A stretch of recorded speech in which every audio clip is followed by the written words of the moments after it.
Good morning मित्रांनो, श्री स्वामी समर्थ। आज जरा घरच्यांची आईवडिलांची आठवण येत होती, तरीसुद्धा घरातली कामं आणि हे तर कोणाला सुटलं म्हणायला। प्रत्येक कामं करत करत डोक्यात विचार चालू होते। एक स्त्री म्हणून जन्माला ह्याचं एक थोडंसं दुःख पण वाटत होतं आणि थोडंसं चांगलं पण वाटत होतं की जाऊ दे, जे होतं चांगल्यासाठीच होतं। आपलं पण काहीतरी आयुष्यात करायचं असेल, काहीतरी आपलं पण पूर्वकर्म असते, तर विचार करत करत मी गेले होते बाहेर माझ्या झाडांची निगराणी करायला।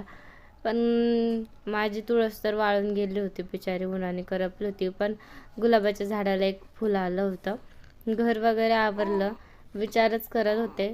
पिल्लू खेळत बसलं होतं, थोडीशी गाणी लावली आणि जरा मूड फ्रेश करायचा प्रयत्न केला।